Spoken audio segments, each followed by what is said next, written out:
Welcome to another episode of the Milkfish Corner. I'm your host, Gray B. In this episode, we gave ourselves a budget of $200 to feature a game, movie, or a tech accessory in a new segment we call the Buy of the Week.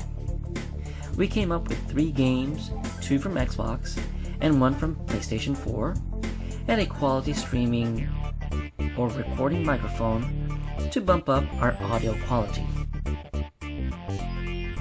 And to start off, we have an Xbox exclusive game called Recore. Released back in 2016, it features Joe, our protagonist, in an action-adventure RPG game with machines or robot companions in a dystopian world.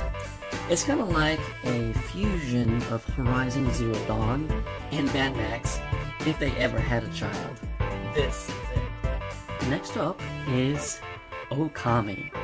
This is also for the Xbox, enhanced for 4K and HDR.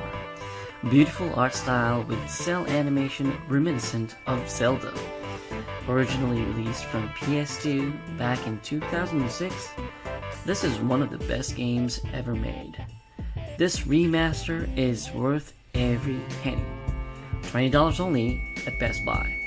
Unfortunately, no extras for this game. It's just the game itself.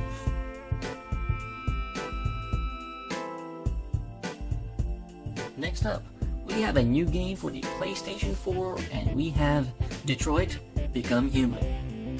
Made by Quantic Games.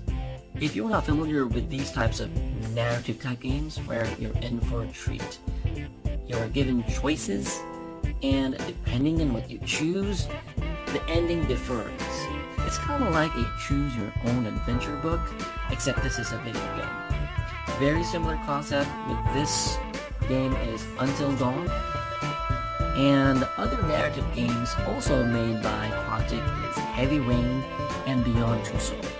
You'll get Heavy Rain for free, by the way, if you pre-ordered Detroit digital format. And another personal favorite of mine for narrative games is Life is Strange. For Detroit Become Human, we actually had to pay full price, well, because it's a new game. $60 for this bad boy here, but it's well worth it.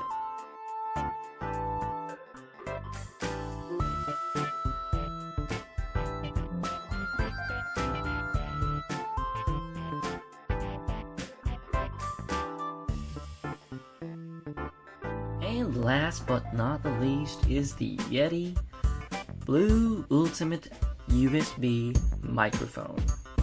We're really trying to up our game here and improve our channel, starting with the audio.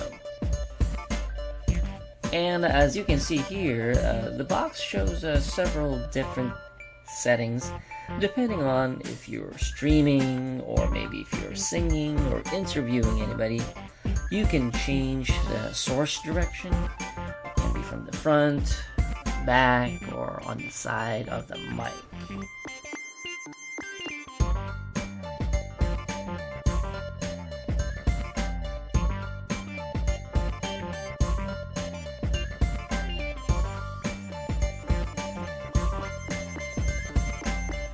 It also includes a USB mini cable, a manual with some really funky looking animation here, and of course, the mic itself.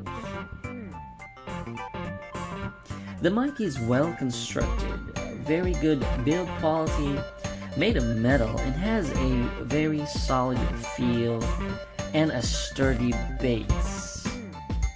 In the front of the mic, it has a mute as well as a volume rocker. And at the back is where the pattern selection and the gain or sensitivity rocker is found. At the bottom, it has the USB port, a headphone port, and the thread should you wish to attach it on an arm extension. The cool thing about it is not only does it look great, but Yeti is known to make great microphones at affordable prices. And we'll give you feedback in the future once we used and abused it. One thing to look out for though is the controls on this microphone somewhat feel a little flimsy, but it shouldn't be an issue if you don't constantly change the settings. But it's something that should be considered anyway.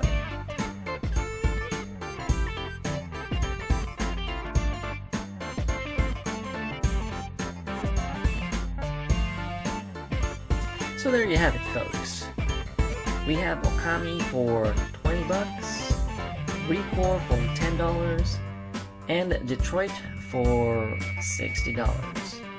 And for the Yeti mic, it cost us a whopping $130. And it's available in Amazon. I think it's about $126 over there. We really tried to stay in budget here, but we actually went over by $10. The Recore game was just too hard to pass. And that's it for this episode. If you like this episode, please do hit that like button, subscribe, and comment. This helps us out a lot. Oh, and by the way, what retro games were on sale this Memorial Weekend that you scored? Please do comment below, and as always, this is Gravy, signing off.